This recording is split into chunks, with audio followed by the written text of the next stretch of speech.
Hello friends, शुभ episode 112 में क्या हुआ, चलिए देखते हैं। सविता बहुत दुखी थी क्योंकि निरंजन उसके पति ने लक्ष्मी माँ की पूजा करने के लिए मना कर दिया था और दरवाजे भी बंद कर दिए थे। तो अब उसको बहुत बहुत ज्यादा दुखी हो रही थी, सब लोग उसको मना रहे थे। फिर अब उसको खुशी भी थी कि उसकी बहू प्रेग्नेंट है। पर अब वो उसकी मतलब उसको समझ में नहीं आ रहा था कि वो कैसे उसकी नजर उतारे, क्या करे, क्योंकि माँ का तो दरवाजा बंद था। लेकिन तभी श्रेया मंदिर की थाली लेके आती, कहती मम्मी आप चलिए, आप जाके, आप परेशान मत होइए, आप जाइए सीधे जाके आरती उतारिए। अच्छा, फिर हम देखते हैं कि जो दामाद जी हैं वो अदिति से पूछ रहे होते हैं कि ये मकान निरंजन जी का नहीं है, ऐसा क्या? तो उनको बताती है कि उनके बड़े भाई ने उन पे केस कर दिया था क्योंकि ये जो मकान है ये निरंजन जी के नाम कर दी थी इस वजह से। उन तो इसी वजह से ये जो घर है डिस्प्यूट में चल रहा है। इसी में हम देखते हैं कि जो सविता है वो अपनी बहू की आरती उतार रही है। तभी हम देखते हैं कि पुलिस वहां आ जाती है और वो सविता जी को अरेस्ट करने की बात करती है। निरंजन कहता है कि प्लीज मेरी वाइफ को अरेस्ट मत करिए, मैं आपके पैसे जो है बस इंतजाम कर रहा हूँ, मैं जल्दी से चुका दूंगा। लेकिन पुलिस कहती है अब टाइम निकल चुका है, एफआईआर लॉन्च हो चुकी है, इसीलिए आपके अब इनको जो है अरेस्ट करना ही पड़ेगा। तभी वहाँ भक्त भी आ जाते हैं और बहुत तमाशा करने लगते हैं। कहते हैं कि ये धोखाधड़ी वाली है। और दो कहते हैं कि पैसे सब बेटे ने लिए थे, लेकिन जो मेन कल्पिट है वो सविता है, क्योंकि इसी ने मेरे विश्वास को धोखा दिया है। ये तो सब जानती ही होगी।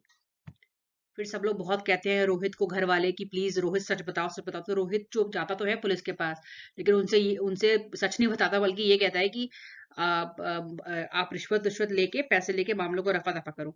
इससे पुलिस को गुस्सा आ जाता है और उसी को कहने लगता है चलो तुम पुलिस चलो, तुम्हें भी ले चलता हूँ मैं।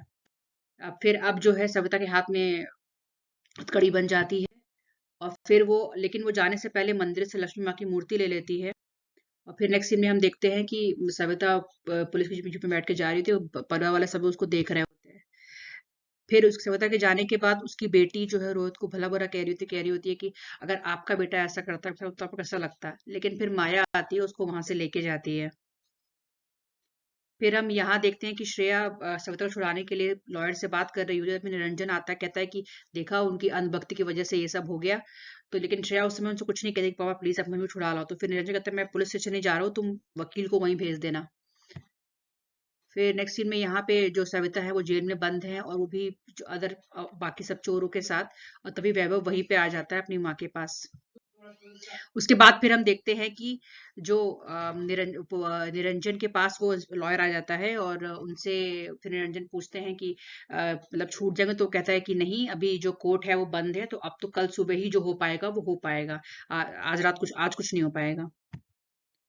बस वैभव वैभव सविता का छोटा बेटा बहुत दुख होता है, कहता है माँ अब प्लीज हम, मैं क्या करूंगा समझ में नहीं आ रहा है। लेकिन सविता हंसते हुए कहती है तुम घबराओ मत, मेरे साथ लक्ष्मी मैम, मेरे साथ कुछ भी बुरा नहीं होगा, तुम जाओ और कल आना। और इसी पे आज का एपिसोड खत्म हो जाता है। फ्रेंड्स, आज का जो माँ लक्ष्मी संदेश था वो इस तरह से था। मनुष्य की सफलता का मूल मंत्र उसका आत्मविश्वास है। जो स्वयं पर विश्वास नहीं छोड़ते, भगवान भी उनका साथ कभी नहीं छोड़ते। उनके हर संभव और असंभव मार्ग पर सहायक बनते हैं। जब आत्मविश्वास से भरा होगा आपका मन, तभी तो लक्ष्मी रखेगी आपके घर में चरण। आप समझ रहे हैं ना, मेरी ये शुभ बात है, मेरी लाभ की बात है, क्योंकि लक्ष्मी पहले समझ में आती है तभी घर में आती है। फ्रेंड्स, अगर वीडियो पसंद आया हो तो प्लीज लाइक और सब्सक्राइब करिएगा। Thank you so much.